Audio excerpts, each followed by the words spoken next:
The Roger Stone documentary, A Storm Foretold, which hasn't been released in the US yet, has a few interesting tidbits in it, not the least of which is this fun Roger Stone hack.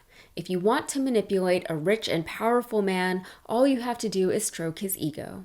Anybody who doesn't understand how tough Donald Trump is really doesn't get it. In his personal demeanor, he's very likable. He's a regular guy. He's not snobby or stilted or stiff or formal in any way. So he's a billionaire who's not an elitist, who's not a snob.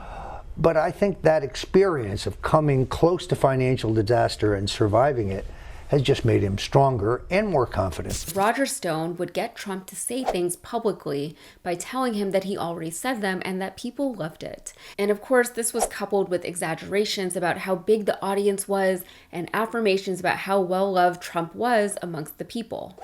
And honestly, the fact that it's easy to manipulate with flattery isn't anything new, and it certainly isn't a bombshell on its own. I think it's common wisdom that oftentimes the most egotistical people are incredibly fragile, and it's one of the tenets of narcissism that extreme and sometimes debilitating insecurity exists within these people despite their outward appearances. Now, for that reason, it's sort of a red flag for me if a public figure is maybe too charismatic or too eager. I think you have to be skeptical of people pursuing such a public and powerful position in the first place, whether that's a playboy billionaire, real estate developer / reality television star, or the president of the United States.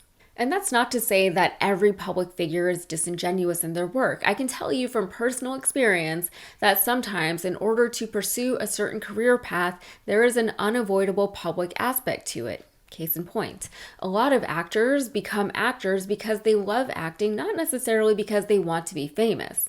Unfortunately, their success in the acting industry is directly correlated to their level of fame. But Trump could have just sat quietly with his billions like so many other billionaires do. Instead, he chose a life that he perceived to be glorious, and in the process, he allowed himself to be played like a pawn by people like Roger Stone. They never want to show how massive our crowd was. You know the biggest crowd I've ever seen? January 6th. And you never hear that. It was the biggest, and they were there largely to protest a corrupt and rigged and stolen election. Now, this is actually my favorite part of this story. In the documentary footage, Roger Stone mentions that Trump has a weird fascination with a particular movie. And this made me laugh. For those of you who are unfamiliar with the story of Sunset Boulevard, I will explain briefly because I think it is very interesting and very funny and very telling that this is Trump's favorite movie. This movie came out in 1950, black and white film noir. It was later adapted to the stage by Andrew Lloyd Webber, and coincidentally, this was the first show that Yasmin, ever saw on Broadway. I must have been like maybe 7 years old when I saw it. Anyway, the story is about Norma Desmond, an aging silent film star in Hollywood who is grasping for relevance, mourning the loss of her youth and beauty, and being pushed out of the film industry by the same people who once championed her success. She doesn't understand or embrace the concept of aging gracefully. She has delusions of grandeur. She lives in a fantasy world, and she's emotionally and mentally unstable. She's no good to anyone around her anymore. They only ever kept her around because they were making money off of her. The themes of the movie include refusing to let go of the past, clinging to it out of desperation, and feeling out of place in the modern world, trying to fit yourself into a mold of your former self, which ultimately is just kind of humiliating.